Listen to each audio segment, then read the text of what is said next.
Hej, velkommen til denne lydbog, hvor der vil fokuseres på kvinderoller gennem tiden. Vi har en problemstilling, der lyder således. Hvordan har kvinderollerne ændret sig gennem tiden, og har dette været en stærk påvirkningsfaktor for normbrud af de traditionelle kønsroller? De forskellige perioder, vi vil komme igennem, er blandt andet kvindernes rolle i vikingsamfundet, der var fra år 975 efter vores tid, kvinderne og samfundet i oldtiden, kvinderne i middelalderen, kvinderne under reformationen og kvinderne i moderne tid fra 1915 til 20'erne. Den første periode, vi vil snakke om, det er vikingsamfundet, og kvinderne i vikingsamfundet har haft en selvstændig og respekteret social rolle, end de senere fik i den kristne Danmark. Denne viden er baseret på skriftlige kilder og dels på arkæologiske fund, hvor kvindernes grave er lige så rigt udstyret som mandenes grave. Kvindegravene var graveret og opfattet som illustrationer af husholdningsgrej og smykker, der understreger, at kvinderne tog sig af husholdningen og børneopdragelsen. Der findes ydermere eksempler på, at kvinder også kunne eje jord. Og en skriftlig kilde, der er fra en udefra synsvinkel, er fra en arabisk købmand ved navn at-Tartushi.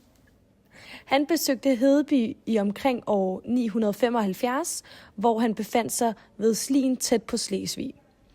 Han nedskrev en beretning som sit besøg med fokus på kvindens rolle i samfundet. At-Tartushi bemærkede nogle rettigheder, der var i kvindesamfundet i vikingetiden. Han bemærkede blandt andet retten til at blive skilt, når kvinderne havde lyst, og han bemærkede også, at kvinderne brugte makeup. Herunder var det øjensminke, der var populært. Kilden er en førstehåndskilde og en beretning, da den er nedskrevet troværdigt og beskriver en bestemt begivenhed. Kilden er skrevet af en besøgende, der har været blandt samfundet og har analyseret det udefra. Og det her er altså også etnocentrisk, da den betragter egen syn og vurderer ud fra egne kulturelle normer og værdier. Kilden er altså også en ideografisk forklaring, fordi den forklarer enkeltfænomener i dybden. Og den er også et synkron, da den italesætter kvindernes generelle roller under perioden og ikke under længere udvikling. Vores historiebevidsthed kommer blandt andet også af de skønhedsidealer og den sminke, som var noget af det, kvinderne brugte under vikingetiden. Og det her er også essentielt at vide, fordi det former vores forståelse af disse skønhedsidealer, som i nutidens samfund er dynamiske og har tendens til at adaptere sig gennem både makeup, kropsidealer og æstetik. Vi opnår blandt andet også historiebevidsthed gennem vikingetiden, fordi at kvinderne under vikingetiden havde mulighed for skilsmisse, hvilket er relevant for det 20. århundrede, da man i nutiden også har mulighed for retten til skilsmisse som kvinde. Og dette giver os et bredere syn på, hvordan at denne lov også var gældende i vikingetiden.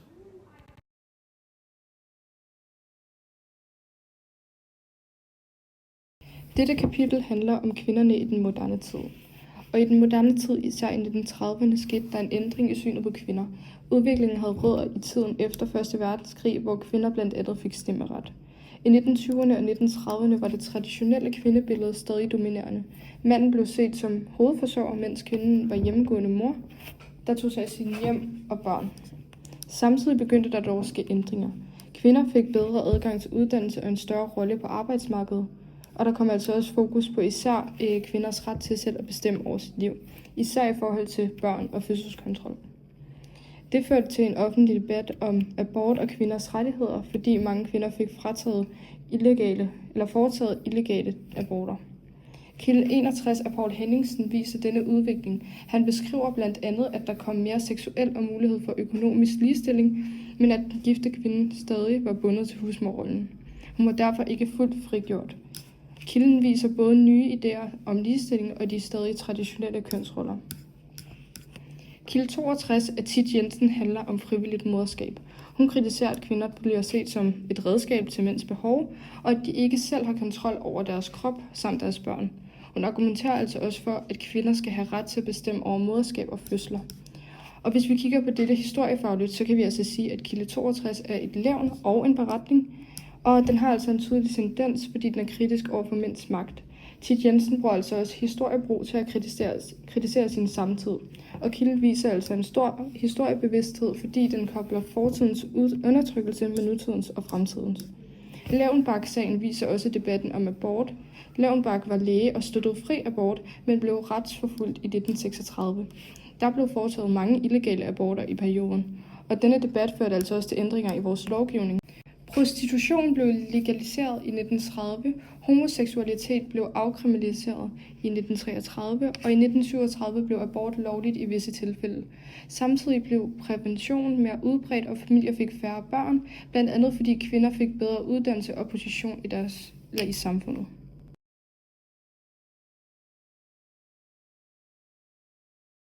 Dette kapitel handler om kvinderne i middelalderen. I middelalderen hang kirken og samfundet tæt sammen. Kirken havde stor magt, og Danmark blev en del af den kristne kultur i Europa.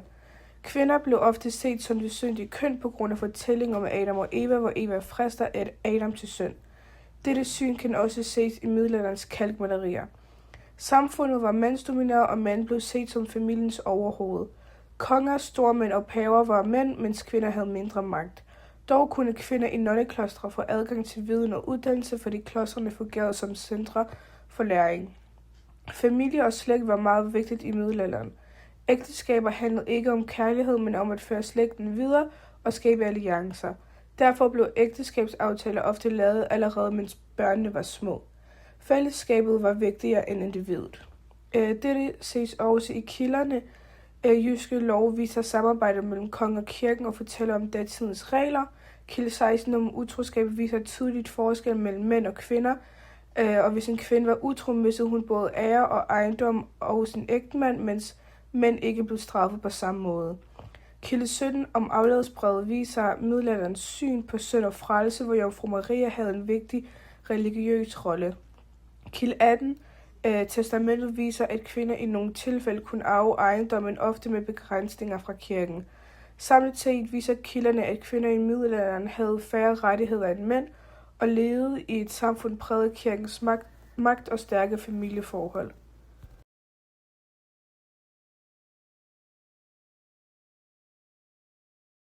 I det her kapitel kommer vi ind på kvindernes rolle gennem historien, fra reformationens frygt og mistro til kvindernes kamp for rettigheder i moderne tid. Under reformationen blev kvinder ofte set som en trussel mod samfundet, især de såkaldte troldkvinder og kloge koner. Peder Palladius advarede mod kvinder, som helbredte syge eller fandt bortkomne ting. Og selvom deres hjælp virkede, mente han, at det var djævelens måde at føre mennesker væk fra Gud på, og derfor blev det så betragtet som en synd at søge hjælp hos dem. Og i den her periode blev heksebrændinger mere almindelige, så mange kvinder blev anklaget for hekseri, særligt kvinder med stor viden eller intelligens, fordi at de så skilte sig ud fra samfundets normer. I moderne tid begyndte synet på kvinder langsomt at ændre sig. Efter 1. verdenskrig og kvinders stemmeret opstod der en ny debat om kvinders rolle i samfundet. I 1920'erne og i 1930'erne blev manden stadig set som familiens forsørger, mens kvinden skulle passe hjemmet og børnene, men flere kvinder begyndte så at tage uddannelse og få et job. Samtidig voksede fokuset på kvinders ret til at bestemme over deres liv og deres krop.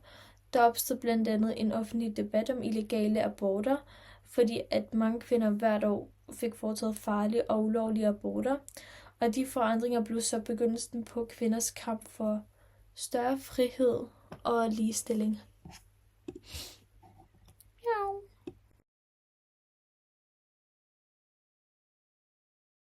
Forestil dig et Danmark for tusinder af år siden. Et samfund fyldt med små landsbyer, store slægter og hårdt arbejde. I oldtiden fra omkring 12.500 før vor tid og frem til middelalderen havde mænd og kvinder forskellige roller i hverdagen. Mændene jagede, kæmpede og beskyttede samfundet, mens kvinderne tog sig af hjemmet, madlavning, tekstiler og landbrug. Men kvinderne var langt mere end blot husmødre. Nogle kvinder kunne eje gårde og opnå høj status, især i vikingetiden. Samtidig voksede klassedelingen frem. Samfundet blev opdelt i sociale lag, hvor nogle familier havde mere magt og rigdom end andre. Det betød også, at nogle kvinder havde højere status end andre kvinder. En af de mest kendte kvinder fra oldtiden er Egtvedpigen. Hun levede i bronzealderen og døde som blot 16-18-årig. Hun blev begravet i en egekiste i Jylland sammen med et barn, som sandsynligvis var hendes lillebror eller lillesøster. Historikere mente, at Egtvedpigen oprindeligt kom fra det område, vi i dag kalder Tyskland. Hun rejste til Jylland sandsynligvis for at blive gift med en stormand eller en stormandssøn. På den måde kunne ægteskaber skabe alliance mellem magtfulde familier og styrke samarbejde mellem områder og slægter. Barnet, der blev begravet med hende, døde sandsynligvis under rejsen. Derfor blev barnet brændt, så det var lettere at transportere hjem. Det viser både praktiske løsninger og datidens religiøse ritualer omkring døden. Egtvedpigens historie fortæller os, hvor vigtig familie og slægt var i oldtiden. Hendes liv viser også, hvordan mennesker blev påvirket af samfundets strukturer, som handel, rejse og politiske alliancer. I dag er Egtvedpigen en vigtig historisk kilde. Hendes krop, tøj og grav er arkæologiske levn, som giver os direkte viden om bronzealderen.